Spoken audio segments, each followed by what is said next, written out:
This is the Waupaca Area School District Board of Education meeting.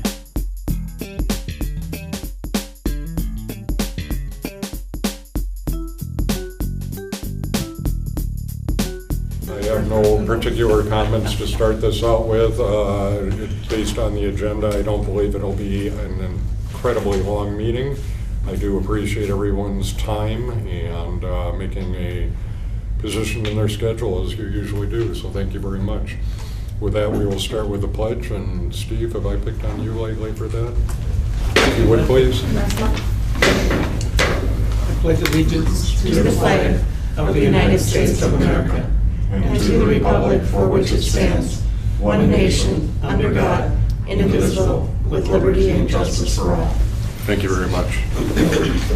I shouldn't say picked on, it's called on, because it is an honor to lead us on that. With that, I'll call the meeting to order. Roll call, let the record reflect that Dimitri Martin and Pat Fair are not present. If they do join us later, you can reflect it as such. All other members of the board are present. We'll move on to the approval of the agenda. Everyone has received the agenda. Is there a motion to approve? So moved. Motion to approve. Second. And a second. All in favor? Aye. Opposed? Thank you very much.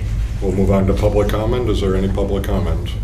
Yes, if you'd identify yourself, please. Jane Hosh, Town of Dayton. I just wanted to say that I would like to, not at this time, but I would like to present an alternative to the plan for Fund 80 for the recreation funding at some time.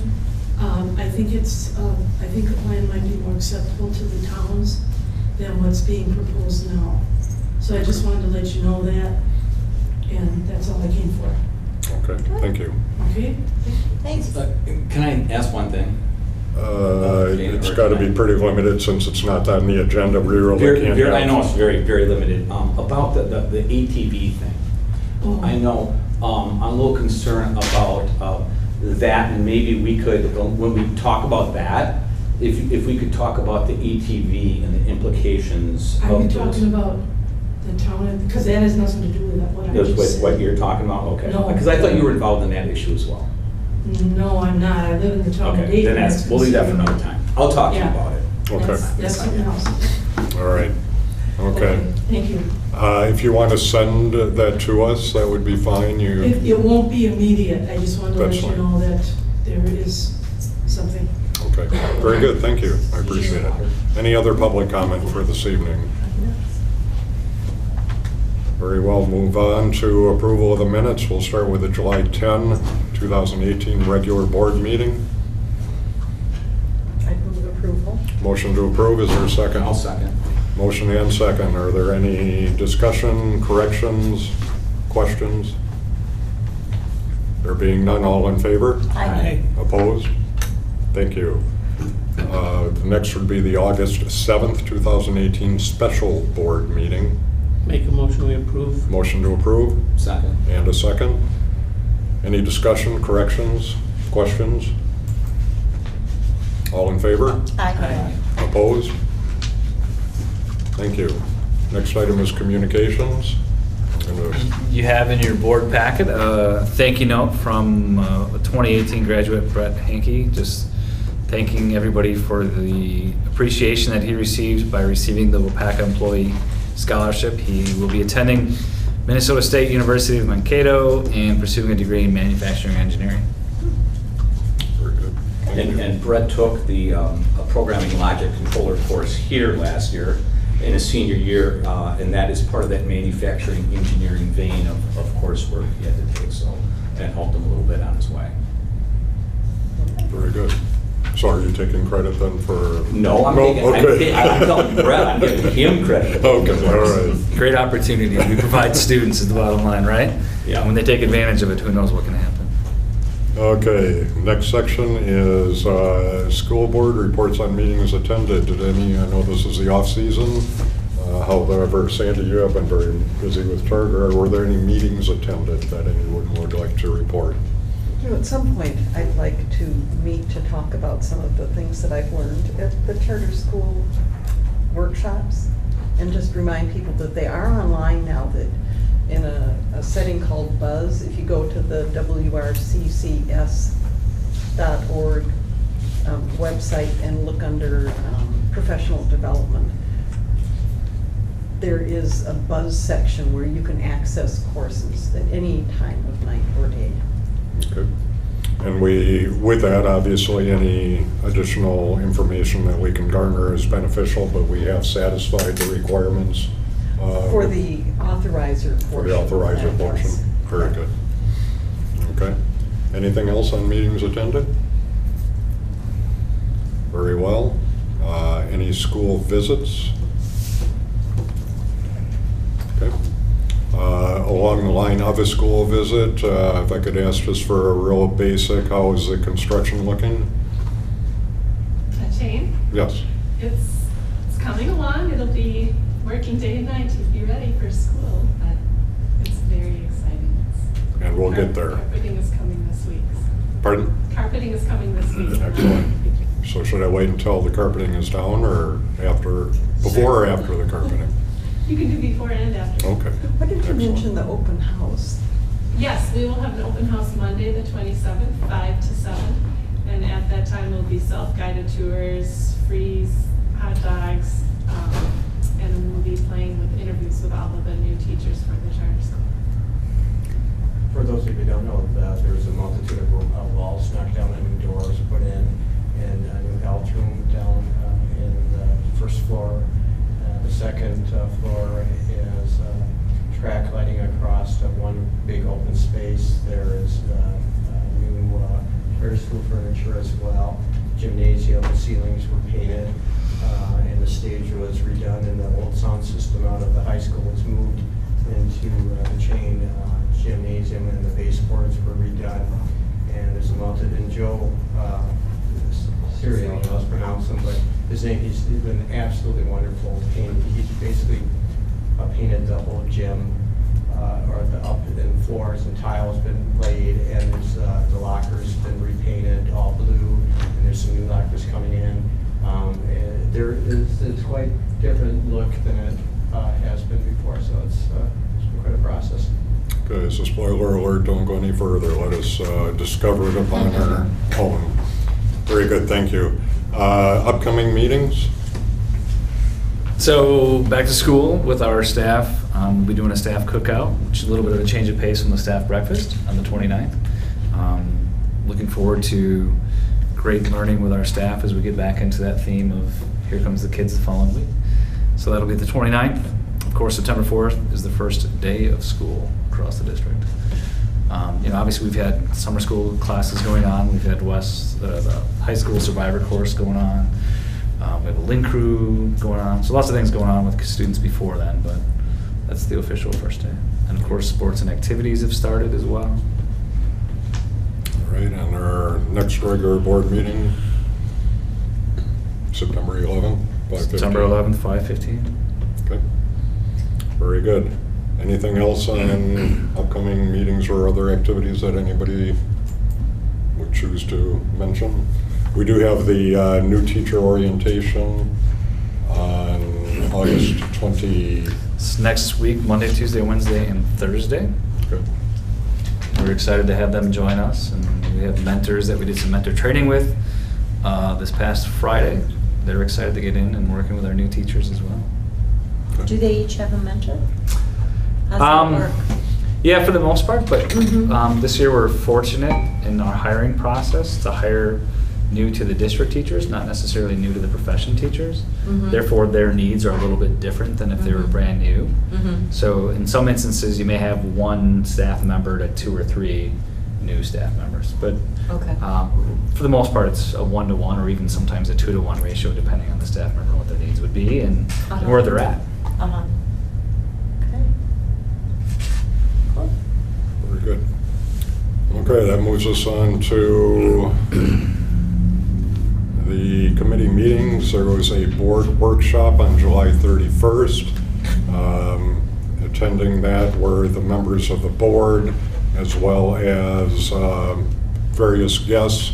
The workshop really centered in many ways on some of the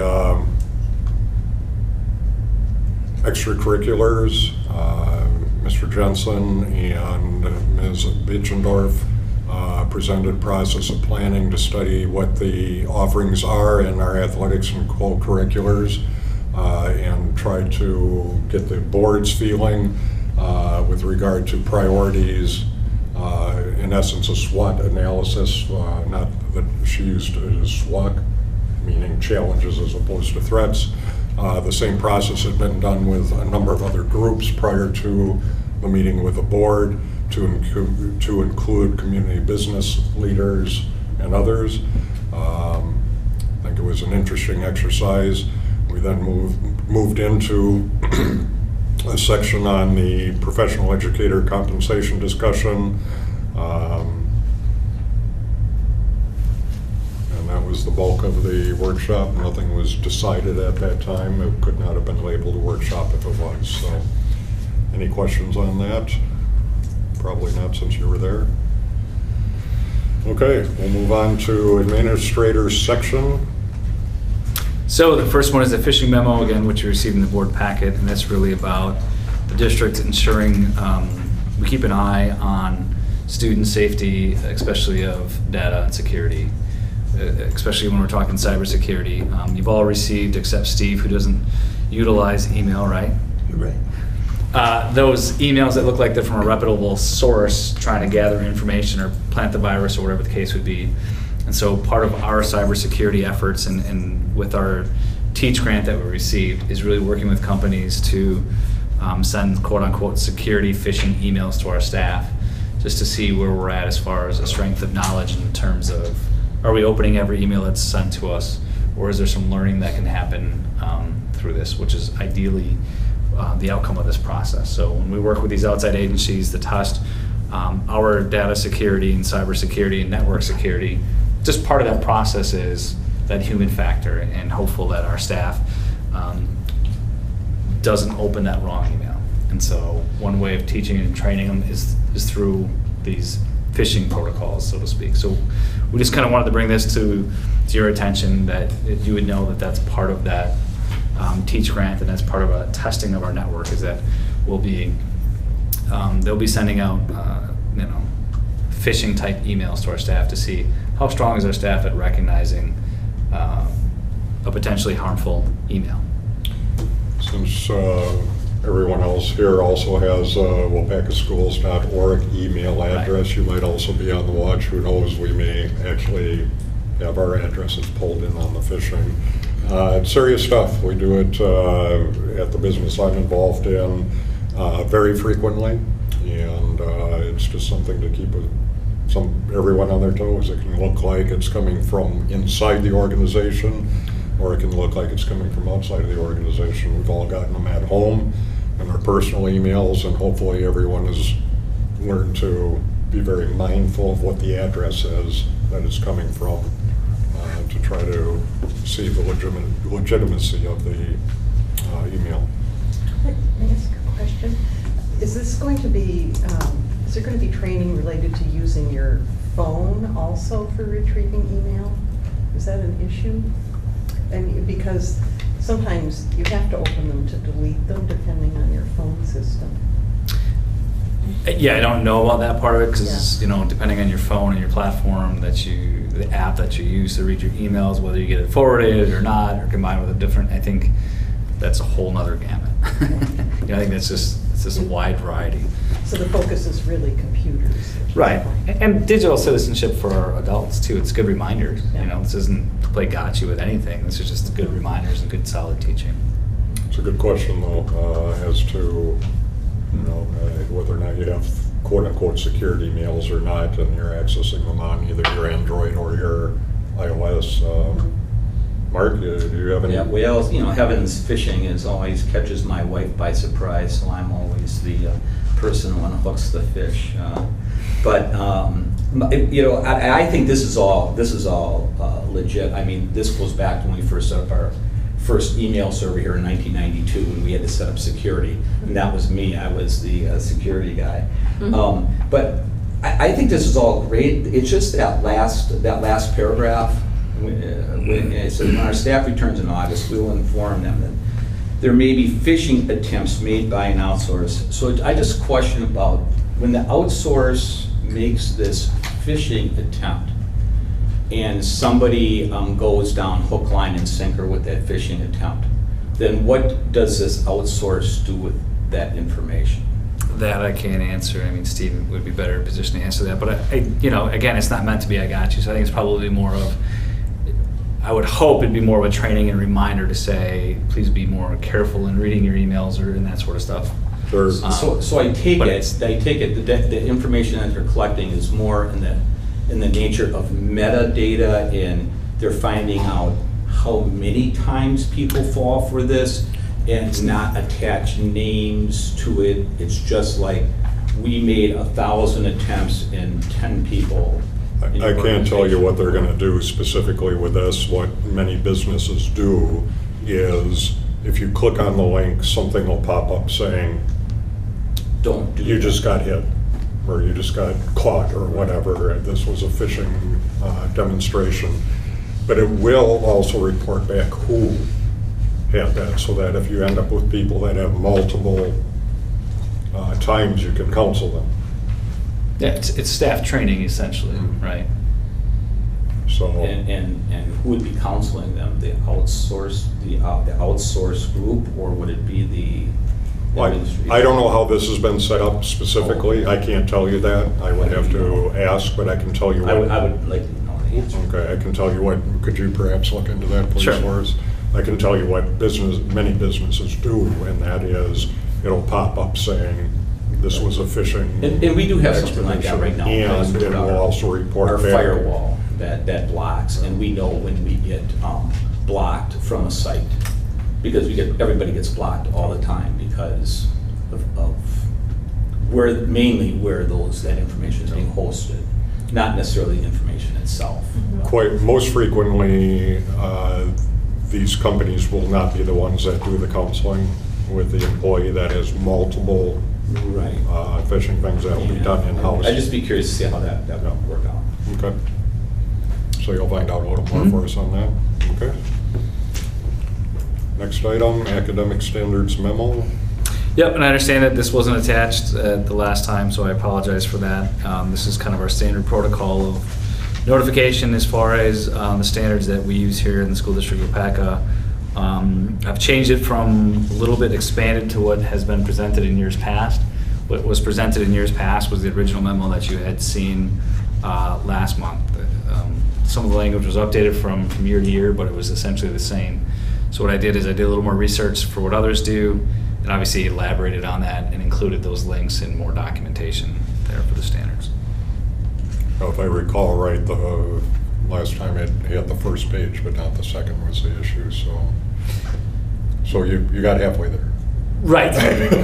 Right. Mark, does this get posted online then? Mm-hmm. It should be posted underneath our annual notices. It's a document that should be posted annually. And this document is, well, it has different dates from last year's, so yes, it will be replaced. The one. Yeah, so the one dated 8/9 is honestly the one-page document that, if you go back in history through board minutes, has been the only document that was shared and approved. What I did is I added the document that has the 8/10 date to it. Okay. And moving forward, I think it's probably better to be more robust with it, which is why the 8/10 document was created, versus just adjusting the wording to the 8/9 document. Okay. Other questions?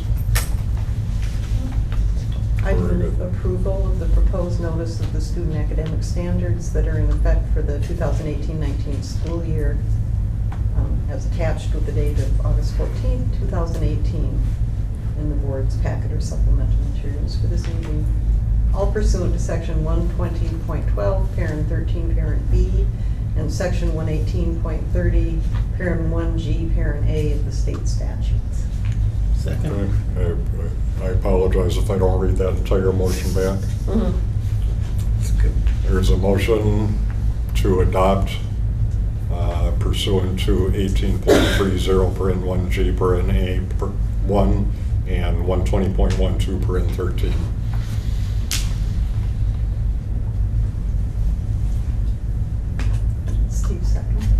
Yeah, I did already, yes. Okay, I'm sorry. Any questions? All in favor? Aye. Opposed? Thank you. We'll move on to the PSLO update. So I think this is a great conversation piece that needs a little bit more vetting out. You know, we did a little research. We've heard from our current officer. We looked at some financial costs of different things. And our recommendation at this point in time is that we continue to review kind of what would be those measurable outcomes if said gets put into place. What would be most financially efficient for the district with, you know, where we currently stand with all things being considered, because it would be a reoccurring cost. It'd be additional staffing costs, and just want to make sure that we're putting our dollars where they best serve our students and our needs of our community as well. Okay, I think everybody was in attendance when we did have an initial discussion with regard to this. The latest that I had heard with regard to the anticipated cost would be that it would be, the memo says approximately $60,000 a year. The individuals that might be or have expressed interest in serving in that role would not necessarily be taking benefits. If they don't, then that would lower that number down to more in the area of $45,000 a year. At least that's how it was reported to me.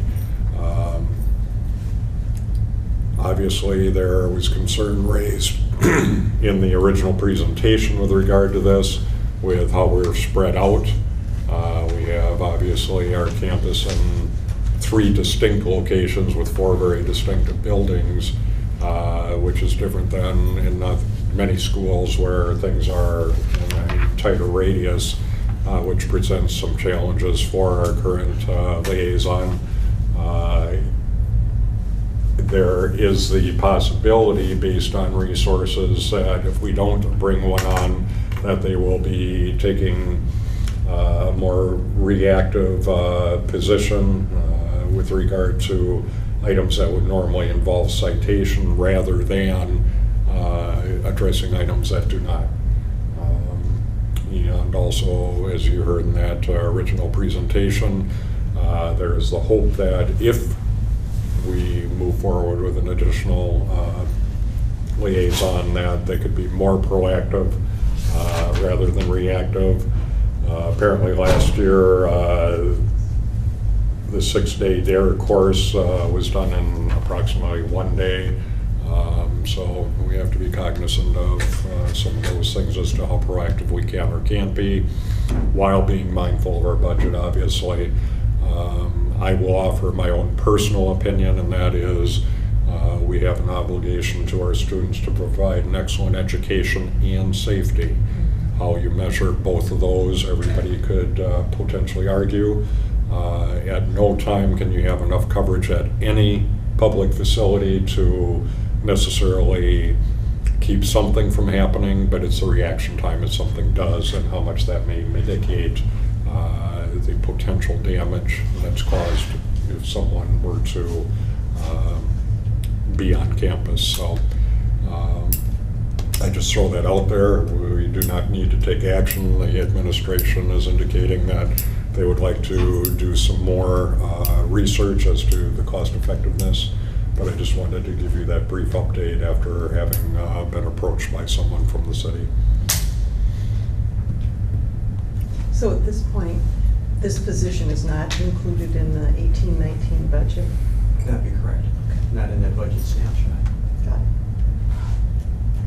So would it be helpful to have that information before the budget actually is finally approved? It'd be helpful to have that by end of September, October 1st, yes.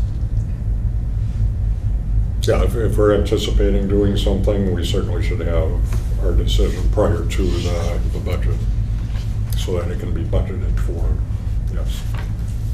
I think it is noteworthy that there were only 2 schools that are comparable to our size district that have 2 full-time employees, and the rest are all worried, are staffed how we are. So, while it's a scary situation, I think there's comfort in knowing that other schools are thinking along the same lines that we are. They might be having the same conversation now that we Yeah. are about adding. And they may have schools that are in closer proximity to each other too. I don't know enough Mhm. about those other districts Yeah. to know. I see Cudahy is on here as two. And Rhinelander. So. But I Okay. noticed there are 4 places that only have 0, mhm. and you kind of got to question what's going on there too.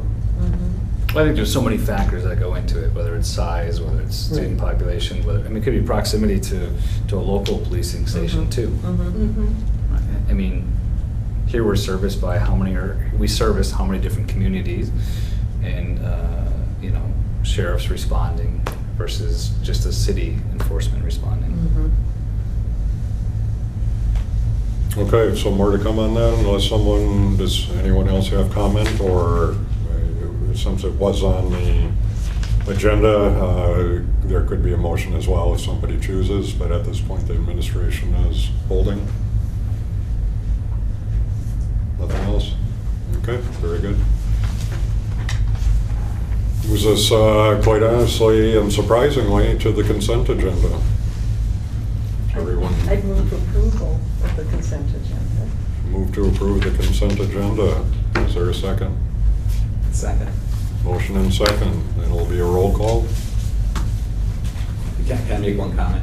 I was looking at all the hires, the 54 hires for coaching, and I knew 40 of those people. Of course, I still working here, and it's a great group of people. I mean, we're really lucky that we have these people directing our activities for the kids. Really. Appreciate your comment, you're absolutely correct. Steve Hackett, I Mark Polbisky, Aye. Sandy Robinson, Yes. Betty Mannion, Yes. Steve Johnson. Yes. With that, I'll entertain a motion. so move. Motion to adjourn by Steve, is there a second? Second. All in favor? Aye. Aye. Opposed? Thank you very much, everyone.